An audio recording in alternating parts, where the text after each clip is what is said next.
The war had gone on for 73 years. That was longer than most humans lived. Children were born, grew up, had their own children, and died of old age, all while the war continued. The galaxy had forgotten what peace felt like.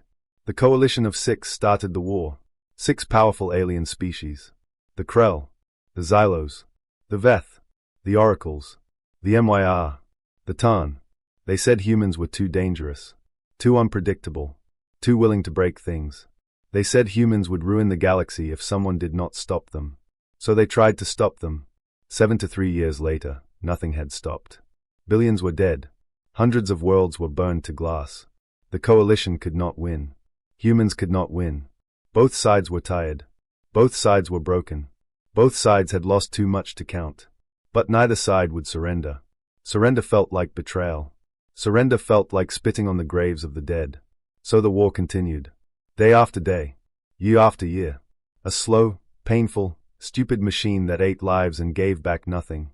Then the coalition did something unexpected. They sent a formal peace offer to Earth. No conditions. No tricks. No hidden traps. Just peace. Stop fighting. Go home. Bury your dead. The offer was short. The offer was simple. The offer was the first good news the galaxy had heard in 73 years. The message arrived at Earth on a Tuesday morning. It was raining in the capital city. Gray rain falling on gray buildings. The human government met in an underground bunker. They had been living underground for 20 years. The surface was still dangerous. Old bombs had poisoned the soil. Old fires had burned the sky. The human leader was a man named Hideo Tanaka. He was 78 years old. He had been a diplomat before the war. A quiet man. A patient man. A man who believed in words more than weapons. The war had tried to break him. The war had failed. Minister Tanaka read the coalition's peace offer. He read it once. He read it twice. He read it 3 times. His old eyes moved slowly across the screen. His old hands did not shake. The other human leaders watched him. They waited. Some of them wanted to say yes immediately. Peace. Finally. No more dying. No more funerals. No more children born into bombs. Some of them wanted to say no. The coalition had killed too many humans. Burned too many cities. The dead deserved revenge. The dead deserved blood. Minister Tanaka said nothing. He read the offer a 4th time. Then he asked for a private room. He sat alone for 1 hour. No one knows what he thought about. No one knows what he decided. When he came out, his face was calm. His eyes were tired but clear. He walked to the main chamber where the coalition ambassadors waited on a large screen. 6 alien faces. 6 different species. All of them looking nervous. All of them hoping for yes. The galaxy watched. Every world. Every system. Every species that had survived the war. They all watched the old human diplomat. Minister Tanaka looked at the coalition ambassadors. He looked at each one for a long moment. Then he spoke. His voice was soft. His voice was quiet. His voice was the voice of a man who had seen too much death and was very tired of it. He asked one question. Why now? The question was simple. The question was quiet. The question was only 2 words. But it landed like a bomb. The coalition ambassadors froze. Their mouths opened. Their mouths closed. No sound came out. They had prepared for everything. They had prepared for joy. They had prepared for anger. They had prepared for demands. They had prepared for tears. They had not prepared for why now. Because the truth was terrible. The coalition had not stopped the war because they wanted peace.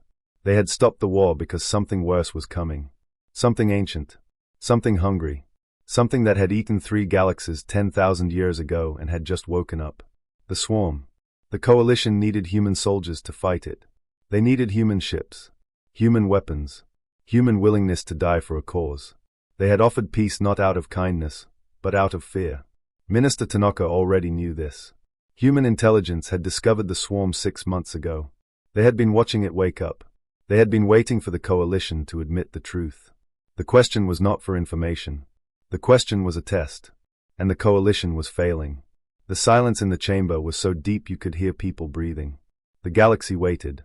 The old diplomat waited. The coalition ambassadors had nothing to say. Because the only honest answer was the one they did not want to give. We need you, they would have to say. We need you to save us. We need you to die for us. And we are only offering peace because we are scared. Minister Tanaka waited. The silence continued. The galaxy held its breath. And somewhere in the dark between galaxies, the swarm opened its eyes. The silence after the question lasted a full minute. That did not sound like a long time. But in a room full of diplomats, with the entire galaxy watching, 1 minute felt like forever. Minister Hideo Tanaka stood at the human podium. His old hands rested on the wooden surface. His old eyes looked at the 6 alien faces on the large screen. He did not blink. He did not move. He just waited. The coalition ambassadors shifted in their seats. The Krell ambassador, a tall creature named Vorus, looked at his fellow ambassadors. His cold blue eyes asked a question. What do we say? The Xylos ambassador, a small creature with too many fingers, shrugged. She did not know either. The Veth ambassador, who was supposed to be good with numbers, was running calculations in his head. Every calculation said the same thing. Tell the truth. But the truth would destroy them. The oracles, 3 floating creatures who saw possible futures, closed their eyes. Every future they saw ended badly if they lied. Every future ended badly if they told the truth. There was no good option. The MYR ambassador, a furry creature with 4 arms, began to sweat. The Tarn ambassador, a creature made of floating rocks, simply turned gray. Minister Tanaka watched all of this. He saw their fear. He saw their panic.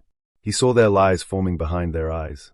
He had seen the same thing from human politicians for 78 years. Fear looked the same in every species. Finally, the Krell ambassador spoke. Vorus raised his hands and signed his words. A translator spoke them aloud. We want peace because war is terrible. Because too many have died. Because it is time to stop. Minister Tanaka nodded slowly. His face showed nothing. That is a beautiful answer, he said. But it is not an answer to my question. I did not ask why peace. I asked why now. Why today? Why this Tuesday morning? Why not last year? Why not 10 years ago? Why not 20 years ago when we were losing and begging for mercy? He paused. His voice stayed soft. You did not want peace then. You wanted our destruction. You bombed our hospitals. You burned our farms. You killed our children. And now, suddenly, you want peace. Why? Vorus had no answer. His hands hung at his sides. His cold blue eyes looked away. The Xylos ambassador tried next. The coalition has changed. We have new leadership. New ideas. New. Stop, Minister Tanaka said. His voice was still soft. But there was steel underneath it. Do not lie to me. I am too old for lies. I have been lied to by better liars than you. Tell me the truth. Or this conversation is over. The galaxy watched. Millions of screens. Billions of eyes. Everyone waited. The Veth ambassador broke. His name was Quorix. He was old for a Veth. His probability lenses were cracked. His hands shook. He looked at Minister Tanaka and saw someone who had also seen too much. We need you, Quorix said quietly. Something is coming. Something worse than war. Something worse than us. The other ambassadors stared at Quorix in horror. He was not supposed to say that. That was the secret. That was the thing they had agreed to hide. But Quorix kept talking. The words came out like water from a broken pipe. 10,000 years ago, there was a species called the Swarm. A hive mind. A living hunger. It ate 3 galaxies before something stopped it. We do not know what stopped it. We only know it went to sleep. Now it is waking up. He paused. His voice dropped to a whisper. Our scouts found it 6 months ago. It is moving toward the Milky Way. It will be here in less than 2 years. We cannot stop it alone. We need your ships. Your soldiers. Your willingness to die. The chamber was silent again. But this silence was different. This silence was full of truth. Minister Tanaka did not look surprised. He did not look shocked. He did not look scared. He looked like a man who had just heard something he already knew. 6 months ago, he said. You found the swarm 6 months ago. And instead of telling us, you spent 6 months planning a fake peace offer. Quorix nodded. His head hung low. Yes. You wanted us to celebrate. To hug you. To call you friends. And then, once we were friends, you wanted us to die for you. Quorix said nothing. There was nothing to say. Minister Tanaka looked at the other 5 ambassadors. One by one, they looked away. None of them could meet his eyes. I have a question, Tanaka said. A different question. Did any of you, at any point in the last 6 months, think about telling us the truth? Did any of you think about coming to us as honest beings asking for honest help? The silence answered for them. Minister Tanaka smiled. It was not a happy smile. It was the smile of a man who had finally seen the truth and found it ugly. "You failed," he said. "Not because you need help. Not because you are scared. You failed because you thought we were stupid. You thought we would not ask why now. You thought we would just say yes and thank you and die quietly in your war." He stepped back from the podium. He looked at the human leaders in the room. He looked at the camera that was broadcasting to every human world. "The coalition asked for peace," he said. "But peace built on lies is not peace. It is just a slower kind of war." He turned off his microphone. The screen went dark. The galaxy was left with nothing but silence and the terrible truth. The coalition had failed the test. And the swarm was coming. The galaxy waited. After Minister Tanaka walked away from the podium, after the screen went dark, after the truth about the swarm spilled out like blood from a wound, everyone waited. They waited for humans to name their price. The coalition ambassadors waited in fear. They expected humans to ask for land, whole planets, rich planets with rare minerals and clean water. They expected humans to ask for technology, faster engines, stronger weapons, better shields. They expected humans to ask for resources, endless shipments of food and metal and fuel. Those were normal prices. Those were prices the coalition could pay. Land could be given. Technology could be copied. Resources could be shipped. It would hurt, but it would not destroy them. Minister Tanaka returned to the podium the next morning. He looked older than he had the day before. The weight of 73 years of war was visible on his face, but his eyes were clear. His voice was steady. He named the human price for peace. Not land, not technology, not resources. Truth. Every lie the coalition had told during the war. Every civilian planet they had burned and claimed was a military target. Every prisoner they had tortured and claimed was treated fairly. Every treaty they had broken and claimed was an accident. Every crime they had hidden behind official lies and sealed records. The humans wanted it all. Every file. Every recording. Every confession. They wanted it broadcast to every world in the galaxy. Human worlds. Coalition worlds. Neutral worlds. Everyone would see. The coalition ambassadors sat in stunned silence. The Krell ambassador, Vorus, was the first to speak. His hands shook as he signed. "That would destroy us," he said. "Our governments would fall. Our leaders would be arrested. Our species would never be trusted again. You are asking us to commit suicide." Minister Tanaka nodded.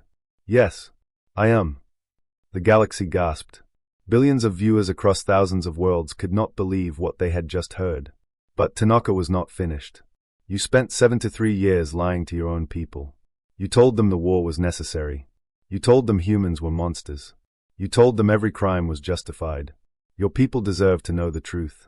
Not after the war. Not in secret history books. Now." Vorus shook his head. "We cannot. The chaos would be." "Then there is no peace," Tanaka said. His voice was calm. Final. Like a door closing. He turned to leave the podium. The galaxy held its breath. Without human ships, without human soldiers, without human willingness to die, the swarm would eat everyone. Every world. Every species. Every child. The coalition could not stop it alone. They knew this. Humans knew this. Everyone knew this. Vorus looked at the other 5 ambassadors. He saw the same terror in all their faces. The truth would destroy them. But the swarm would destroy them worse. He raised his hands. "We agree." The Xylos ambassador screamed. The Veth ambassador dropped his probability lenses. The oracles opened all 3 of their eyes in shock. The MYR ambassador began to cry. The Tarn ambassador turned black. But Vorus did not take back his words. The coalition had no choice. They agreed to the truth. For 3 days, every screen in every system showed the coalition's darkest secrets. The broadcasts began at dawn on a Thursday. They did not stop until Sunday night. The first broadcast showed the burning of a human farming colony called Green Hills. The coalition had always said it was a military base. The truth showed children running from fire. The truth showed hospitals collapsing. The truth showed no weapons anywhere. The second broadcast showed the prison planet called Black Rock. The coalition had always said prisoners were treated fairly. The truth showed torture rooms. Blood on the floors. Bones broken for information the prisoners did not have. The third broadcast showed the broken treaty of the 12th year. The coalition had promised to stop bombing civilian shelters. The truth showed they had bombed 3 more the next week. The broadcasts continued. War crime after war crime. Lie after lie. The coalition's history was not a history of honor. It was a history of shame. On every coalition world, people watched in horror. Young soldiers saw what their leaders had done. Old veterans saw that their sacrifices had been built on lies.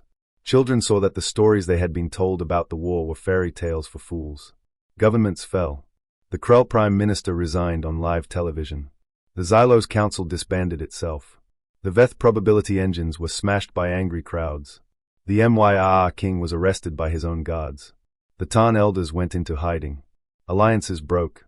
Species that had fought together for 73 years now refused to speak to each other. Trust was gone, replaced by shame and anger and the cold weight of truth. But the truth was finally free. On the fourth day, Minister Tanaka returned to the podium. Behind him, the screen showed the burned remains of green hills. In front of him, the galaxy watched with new eyes. Now, he said, we can talk about peace. Real peace. Not peace built on lies. Not peace built on fear. Peace built on truth. He looked directly at the camera. At the billions of beings watching. The swarm is coming. We will help you fight it. Not because we forgive you. Not because we trust you. Because there are innocent species who did not start this war and do not deserve to be eaten by monsters. He paused. His voice softened. But after the swarm is gone, we will remember. We will remember every lie. Every crime. Every burned child. And we will never forget that you only told the truth because we forced you to. The galaxy was silent. The truth hung in the air like smoke after a fire. The war was over. Something new was beginning. Something built on ashes and truth and the uncomfortable knowledge that peace, real peace, had a very high price. And humans had just collected it. The truth was told. The coalition's governments had fallen. New leaders had taken their place. The old lies were dead. Now there was only one question left. Who would fight the swarm? Minister Tanaka stood before the galaxy one last time. Behind him, the human flag hung on a wall. In front of him, billions of beings watched on screens across thousands of worlds. Humans will fight, he said. Not for the coalition. Not for the governments that lied to us and killed our children. We will fight for the innocent species. The ones who did not start this war. The ones who will be eaten first when the swarm arrives. He paused. His old voice cracked. But he kept going. We will fight because that is what humans do. We see something hungry coming for the weak. We stand in front. That is our curse. That is our gift. That is who we are. The galaxy did not cheer. The galaxy did not cry. The galaxy simply watched and remembered. The human fleet gathered near Mars. 300 ships. Old ships. Tired ships. Ships that had been fighting the coalition for 73 years and had never stopped to rest. Now they would fight something worse. New leaders from the coalition sent what remained of their own fleets. 2,000 ships. Less than half of what they had started with. The war with humans had cost them too much. Together, 300 human ships and 2,000 coalition ships flew toward the edge of the galaxy. Toward the DAC. Toward the swarm. They found it on the 8th day of travel. The swarm was not a fleet. It was a living cloud. Millions of creatures. Each one the size of a small ship. Each one hungry. Each one connected to a single hive mind that had been eating galaxies for 10,000 years. The battle began at dawn. Ship time. The swarm attacked first. Waves of creatures crashed against the human and coalition lines. Ships exploded on both sides. The space between stars turned red with fire. The coalition fought well. They had good weapons. Good shields. Good tactics. They followed the rules of war. They fired in formation. They retreated when the losses got too high. They preserved their ships for the next fight. That was how the coalition had always fought. Smart. Careful. Logical. The humans fought differently. A human destroyer named the Last Chance lost its engines on the first day. Most species would have abandoned ship. The humans stayed. They turned their broken ship into a stationary gun platform. They fired until their weapons overheated. Then they fired with handguns out the windows. Then they threw things. They held their position for 3 days before the swarm finally tore them apart. A human cruiser named the Bad Bet ran out of ammunition on the second day. Instead of retreating, its captain ordered full speed into the heart of the swarm. The ship exploded inside the enemy formation. It took 3,000 swarm creatures with it. The captain's last words were broadcast on all frequencies. Worth it. A human fighter pilot named Alara Vance lost both her wings on the third day. Her cockpit was open to space. She could not breathe. She could not see. But she could still fire her remaining gun. She fired until her oxygen ran out. She killed 12 swarm creatures in her last minute of life. The Coalition watched these things happen. They could not understand. Why did humans not retreat? Why did they not surrender? Why did they keep fighting long after logic said stop? On the fourth day, a Veth officer asked a human captain, "Why do you not run? You have no chance. You have no hope. The numbers say you will die." The human captain was a woman named Sloane. Her left arm was gone. Her ship was half destroyed. Her crew was down to 12 people. She looked at the Veth officer and smiled. "The numbers can go screw themselves," she said. "We are not dying today. We are making the swarm pay for every inch. And tomorrow, we will make it pay more. And the day after that, more. We will keep paying until the swarm runs out of creatures or we run out of blood." The Veth officer had no answer for that. He had never met a species that treated death like a transaction. The battle continued. Day 5. Day 6. Day 7. The human fleet shrank. 300 ships became 200. 200 became 100. 100 became 50. But the swarm was also shrinking.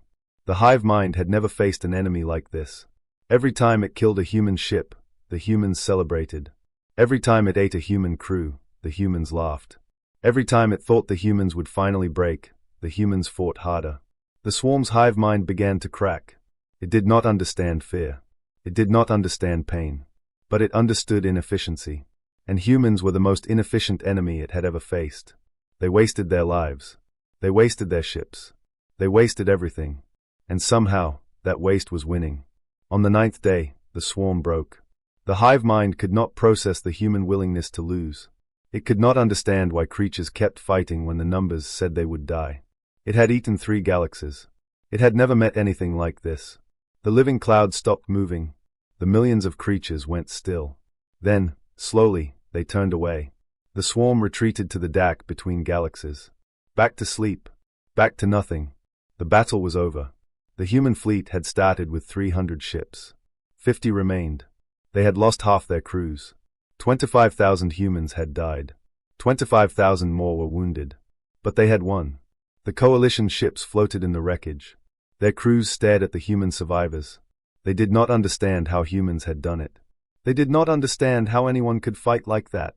A young Krell officer asked an old human sergeant, "How did you keep going? How did you not break?" The sergeant was missing 3 fingers on his right hand. His face was burned. His eyes were tired. He looked at the young Krell and shrugged. "We broke a long time ago," he said. "We just kept fighting anyway."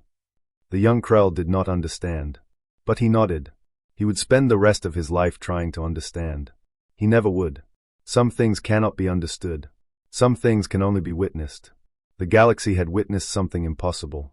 And the swarm had learned a new word. Fear. The battle was over. The swarm was gone. The galaxy was safe. For now. The Coalition's new leaders gathered in a great hall on a neutral world. They had come to thank the humans. They had come to offer rewards. They had come to rebuild what the war had broken. Minister Hideo Tanaka walked into the hall. He was older now. The war had aged him. The battle had aged him. The truth had aged him. But he walked straight. His head was high. His eyes were clear. Behind him came the human representatives. 20 men and women. Some young. Some old. All tired. All wearing the same expression. The expression of people who had seen too much and lost too many and were done pretending. The new Krell leader stood up. Her name was Vara. She was young for a Krell. She had not started the war. She had not told the lies. She was trying to build something new from the ruins of the old. "Minister Tanaka," she said, "the Coalition wants to offer humanity anything you ask. Leadership of the galaxy. A permanent seat on the council. Worlds of your choosing. Unlimited resources. Unlimited technology. Anything. Name it. It is yours." The hall was silent. The other species waited. They expected humans to ask for something big. Something expensive. Something that would cost them. Minister Tanaka looked at Vara. He looked at the other leaders. He looked at the hall full of aliens who had once been enemies and were now asking to be friends. He shook his head. "No thank you." Vara blinked. Her cold blue eyes showed confusion. "No. Minister, you saved us. You saved everyone. You deserve. We deserve to go home, Tanaka said. His voice was soft but firm. We did not fight for you. We did not fight for leadership or worlds or power. We fought for us, for our children, for our dead, for the 25,000 humans who did not come back from that battle, for the 15 billion humans who died in your war. He paused. The hall was so quiet you could hear people breathing. We did not fight so we could rule the galaxy. We fought so we could go home and plant trees and watch them grow. So we could bury our dead and cry over their graves. So we could live without bombs falling on our cities. He turned away from the podium. He began walking toward the door. The human representatives followed. One by one. 20 people walking out of the great hall. Walking away from power. Walking away from rewards. Walking away from the galaxy. The alien leaders watched in shock. They had never seen anyone refuse power. Power was the only thing anyone ever wanted. Everyone fought for power. Everyone died for power. Everyone lied and cheated and killed for power. Humans had just won more power than any species in galactic history. And they were walking away. At the door, Minister Tanaka stopped. A young alien journalist ran up to him. She was a Veth. Small. Fast.